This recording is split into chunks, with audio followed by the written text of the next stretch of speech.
Gold, trusted gold buyers. మీరు తాకట్టు పెట్టిన బంగారాన్ని విడిపించి ఈ రోజు ఉన్న మార్కెట్ ధరకు కొనబడను. చెర్లపల్లి విజయారెడ్డి కేస్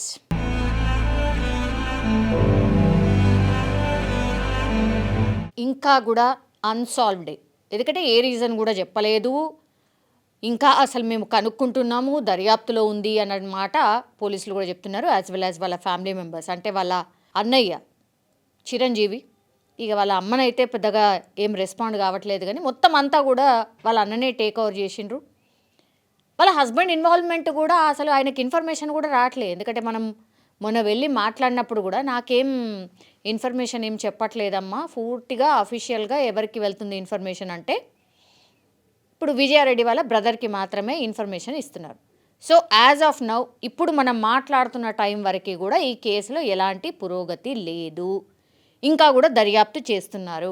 ఇప్పటి వరకు ఆఫీస్ కొలీగ్స్ అనుకోండి, ఆమె వర్క్ చేసినటువంటి ప్లేస్, చుట్టుపక్కల వాళ్ళు అనుకోండి, లేదంటే ఈ పిల్లలు చదువుతున్నటువంటి కాలేజెస్ అనుకోండి, వాళ్ళ బ్రదర్, మదర్, వాళ్ళ రిలేటివ్స్, వాళ్ళ హస్బెండ్, వాళ్ళ అత్తమామ, వీళ్ళందరినీ కూడా విచారణలో భాగంగా టోటల్గా ఎంతమంది అయిందంటే 38 మందిని ఇప్పటి వరకు విచారణ చేశారు. అట్లాగే వాళ్ళ ఇంటికి వెళ్ళిండ్రు, విజయారెడ్డి ఇంటికి వెళ్ళిండ్రు, విజయారెడ్డి వర్క్ చేస్తున్నటువంటి ప్లేస్కి వెళ్ళిండ్రు, వాళ్ళ పిల్లలు చదువుతున్నటువంటి ప్లేస్కి వెళ్ళిండ్రు, అన్ని ప్లేసెస్కి కూడా వెళ్ళిండ్రు. ఇప్పటి వరకు కూడా కేసులో ఎట్లాంటి పురోగతి లేదు, మేము ఇంకా కూడా ఇన్వెస్టిగేషన్ చేస్తున్నాం అన్నటువంటి మాట చెప్తున్నారు. దగ్గర 30 తారీఖున ఇన్సిడెంట్ జరిగింది కదా, 30 నుంచి ఈరోజు మనం ఉన్నది 9th. ఈరోజు వరకు అంటే దగ్గర 10 రోజులు అవుతుంది. ఈరోజు వరకు కూడా ఎలాంటి క్లూ కూడా లేదు ఈ కేసులో. ఏం చెప్పిండ్రు మొన్న జస్ట్ అది కూడా నాకు తెలిసి అయితే ఒక లీక్ మాత్రమే. డిప్రెషన్ వల్ల మేబీ అయ్యుండొచ్చు. ఎందుకంటే ఇప్పటి వరకు వాళ్ళు ఏవేవైతే ఇన్వెస్టిగేషన్లో భాగంగా విచారణ చేసారో ఎక్కడ కూడా ఏం తేలలే.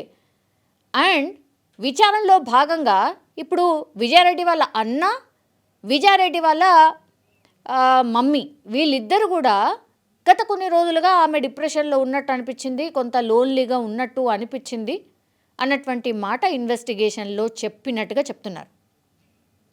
సో అది ఎంతవరకు నిజమో తెలియదు. అందరూ ఈ కేసు బయటపడ్డప్పటి నుంచి మాట్లాడుతున్న దాన్ని బట్టి అంత పెద్ద పిల్లల్ని ఎలా ఒప్పించి ఆమె ట్రైన్ ట్రాక్ మీద నిల్చోబెట్టింది, చావడానికి వాళ్ళ ఇద్దరిని కూడా ఎలా ఒప్పించింది వాళ్ళ మమ్మీ, ఇది చాలామంది మాట్లాడుతున్నారు. మనం వరుసగా ఈ ఇన్సిడెంట్ని ట్రాక్ చేస్తున్నాం, అట్లాగే పూర్తి స్థాయిలో అసలు ఏం జరుగుతుంది ఏంది అనేది కూడా చెప్పే ప్రయత్నం చేస్తున్నాం. కాబట్టి అందులో భాగంగా అసలు పబ్లిక్ ఒపీనియన్ ఏంటి, పబ్లిక్ ఏమనుకుంటోంది, వాళ్ళ డౌట్స్ ఏంటి, వాళ్ళ మనసులో ఉన్నటువంటి డౌట్స్ కూడా కొన్ని చాలా జెన్యూన్ అనిపించినాయి. అంటే చాలామంది మాట్లాడుతున్నారు కూడా. నేను ఒక్కసారి చెప్పే ప్రయత్నం చేస్తా. ఒక కామెంట్ ఇది. అసలు తాను చనిపోవాలనుకునేటప్పుడు, పిల్లల్ని చంపాలనుకునేటప్పుడు క్షణికావేశంలో చేస్తారు తప్పితే ఇంత ప్రాసెస్ చేసి చస్తారు, చంపుతారు అని నమ్మే వాళ్ళందరినీ ఏమనాలో నాకు అర్థం కావట్లేదు. ఇది ఒక కామెంట్. ఈ వీడియో చూసిన తర్వాత ఒక కామెంట్ ఇది. దెన్ ఇంకొక పర్సన్ ఏం కామెంట్ చేసిండ్రు, వీళ్ళందరూ కూడా వీడియో చూసిన తర్వాత కింద పెట్టినటువంటి కామెంట్స్, వాళ్ళు లేవనెత్తున్నటువంటి ప్రశ్నలు ఇవన్నీ కూడా. ఈ సంఘటనలో ఎవరు తప్పు ఎవరు ఒప్పు అని పక్కన పెడితే కొన్ని ప్రశ్నలు ఉన్నాయి నాకు. మొదట, రైల్వే శాఖలో నిర్లక్ష్యం, ఒక్కరూ అంత తేలిగ్గా ప్లాట్ఫామ్ బయటికి వెళ్ళడం, అక్కడ పోలీసులు లేకపోవడం కూడా నిర్లక్ష్యం. రేపు ఎవరైనా సంఘ విద్రోహ శక్తులు కూడా రైల్వే స్టేషన్లోకి తేలికగా వచ్చి బాంబులు ట్రైన్లో పెట్టి వెళ్ళొచ్చు, దొంగతనాలు చేసి తేలికగా బయటకు వెళ్ళొచ్చు. నిజమే కదా? రైల్వే ట్రాక్ మీద కొన్ని గంటల పాటు తిరుగుతుంటే రైల్వే శాఖ పోలీసులు ఏం చేస్తున్నారు? సంఘ విద్రోహ శక్తులు ఇట్లా ఎవరైనా బాంబు పెట్టచ్చు, దొంగతనాలు ఎంత ఈజీగా చేయొచ్చు కదా. సో వ్యాలిడ్ పాయింటే, జెన్యూన్ పాయింట్ ఇది. రెండవది, ఆవిడ భర్త నిర్లక్ష్యం కనిపిస్తోంది. వయసులో ఉన్న ఆవిడ యుక్త వయసులో ఉన్న పిల్లల్ని వదిలి ఎక్కడో పనిచేయడం అంత అవసరమా? అంత ఆస్తులు అంతస్తులు ఉన్నప్పుడు ఇక్కడే పనిచేయొచ్చు కదా.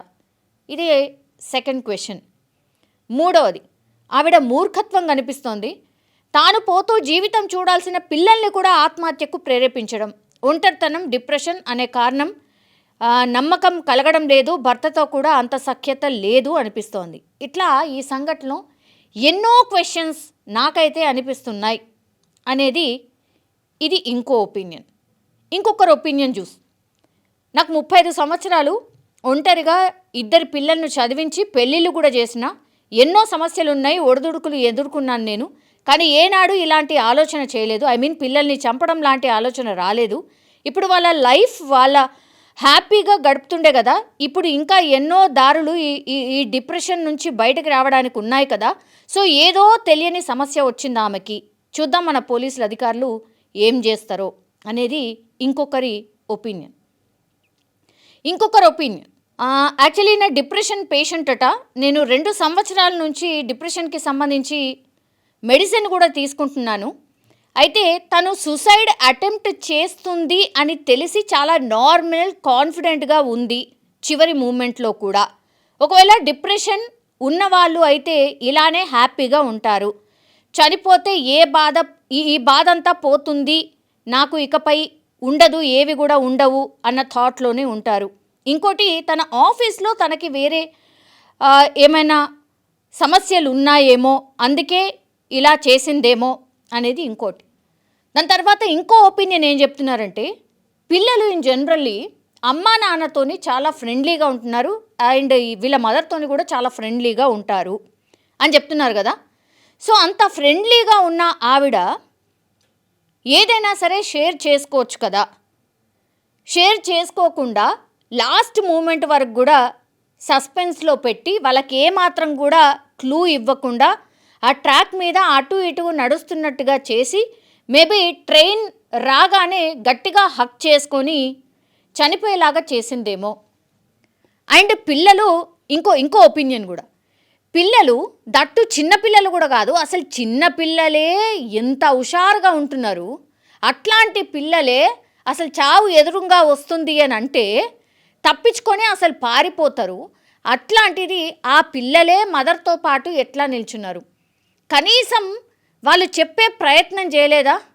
వాళ్ళు ఎస్కేప్ అవ్వడమే కాదు, వాళ్ళ అమ్మను కూడా రైలు ముందటికెళ్ళి పుల్ చేసే అంత కెపాసిటీ ఉన్నటువంటి వాళ్ళు inter first year second year చదువుతున్నారు అంటే. అండ్ దట్టు ఈ జనరేషన్ వాళ్ళు ఎంత ఎంత హుషారుగా ఉంటున్నారు. అట్లాంటి వాళ్ళు అమ్మ చనిపోతానంటే గుడ్డిగా వెళ్ళి చనిపోయేంత పరిస్థితి ఉన్నదా? ఈ మధ్యకాలంలో పిల్లలు ఎంత సిన్సియర్ అయినా, ఎంత అమ్మ మాట విన్నా ఆ పరిస్థితి ఉందా? నిజం చెప్పాలంటే కూడా అందరూ అదే అంటున్నారు ఇప్పుడు. సరే డిప్రెషన్ తనకుంది, తను చనిపోయేది ఉండే, వాళ్ళని ఎందుకు చంపాలి, వాళ్ళ ఫాదర్ ఉన్నాడు కదా చూసుకుంటుండే అనేది ఒకటి. వాళ్ళ పిల్లలు కూడా అంత పిల్లలు అయ్యుండి కూడా వాళ్ళ అమ్మ మాటని ఎట్లా వింటారు? ఇదేనా మీరు నేర్చుకున్నది? ఇదేనా మిమ్మల్ని పెంచే విధానం?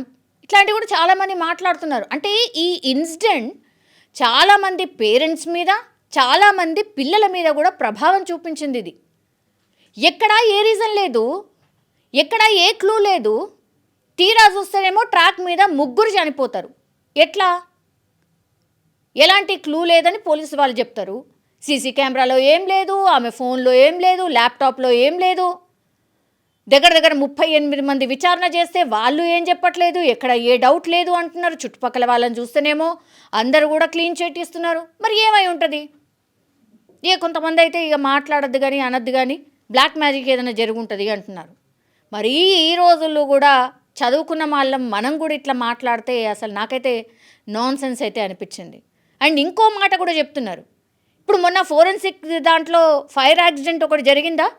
ఆ ఫైర్ యాక్సిడెంట్లో ఈ కేసుకి సంబంధించి కూడా ఏవైతే ఎవిడెన్సెస్ ఉండనో, అంటే నేను చెప్పినటువంటి ఈ ఫోన్ కానీ ల్యాప్టాప్ కానీ లేకపోతే ఇంకా సేకరించినటువంటి వస్తువులు కానీ అందులోకినే దగ్ధం అయిపోయినాయా? ఇప్పుడు పోలీసులు నిజాలు ఎక్కడి వరకు చెప్పే అవకాశం ఉంది అనేది కూడా చాలామంది డౌట్ వ్యక్తం చేస్తున్నారు. అండ్ ఇది రైల్వే ట్రాక్ మీద జరిగింది, రైల్వే స్టేషన్ పరిధిలో జరిగింది కాబట్టి రైల్వే పోలీసులు ఇన్వెస్టిగేషన్ చేస్తున్నారు. రైల్వే పోలీసులు కాకుండా మన నార్మల్ పోలీసులు, పోలీస్ వ్యవస్థ గిన ఒకవేళ ఈ ఏమంటారు, ఈ కేసుని టేకప్ చేసి ఉంటే ఎప్పుడో సాల్వ్ అయ్యేది, ఇన్ని రోజులు ఇంతగానం నాంచేవాళ్ళు కాదు అనే ఒపీనియన్ కూడా వ్యక్తమవుతోంది.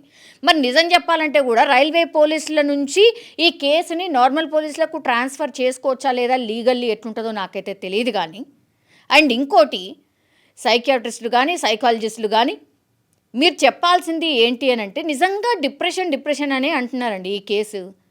నిజంగా డిప్రెషన్ ఉన్నటువంటి వ్యక్తి ఇట్లా ఆమె చనిపోవడమే కాకుండా మిగతా వాళ్ళని మంచుకున్న వాళ్ళని కూడా తీసుకెళ్ళి చంపేస్తుందా? అది మీరే చెప్పాలి, యాజ్ డాక్టర్స్ మీరే చెప్పాలి.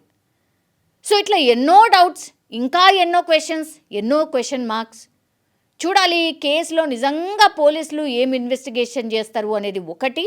తర్వాత ఇవాళనే మీడియా సమావేశం పెట్టబోతున్నారు, ఆల్మోస్ట్ ఇక కేసుకి సంబంధించి ఇన్ఫర్మేషన్ పోలీసులు ఇవ్వబోతున్నారు అనేది ఒకటి చెప్పారు. కానీ ఇప్పటివరకు మనకున్న అప్డేట్ ప్రకారం అయితే ఇంకా అలాంటి సమాచారం అయితే రాలేదు. ఈ కేసులో ఏదైనా క్లూ దొరికేంత వరకు పోలీసులు మీడియా సమావేశం పెట్టారు. కాబట్టి ఎదురు చూడాల్సిందే. ఎనీ మూమెంట్ దీనికి ఒక కన్క్లూజన్ కూడా రావచ్చు, అలా అనుకోవడానికి కూడా ఏం లేదు.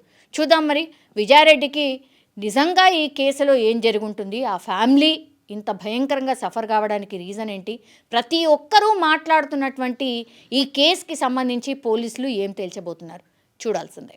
And for more videos, Please subscribe to iDream. Please subscribe to iDream. Please subscribe iDream. And please subscribe to iDream. For more videos, subscribe to iDream. Please like, share and subscribe to the channel. Congratulations, iDream. Subscribe to iDream. Subscribe to iDream. so subscribe to iDream Media. iDream team andarki huge congratulations. Please subscribe iDream Media. Please subscribe to iDream. Subscribe iDream. Please subscribe to iDream. iDream అంటే నా కళల ఛానల్ను subscribe చేసుకున్న నోరు తిరుగుతలేదు, మీరైతే గంట గుర్తు కొట్టండి. For more such videos, please subscribe to iDream. Subscribe to iDream. Please subscribe to iDream. Please subscribe iDream Media. Please do subscribe to iDream. Please subscribe to iDream Media. For best entertainment and information, please subscribe iDream. And don't forget to subscribe to iDream.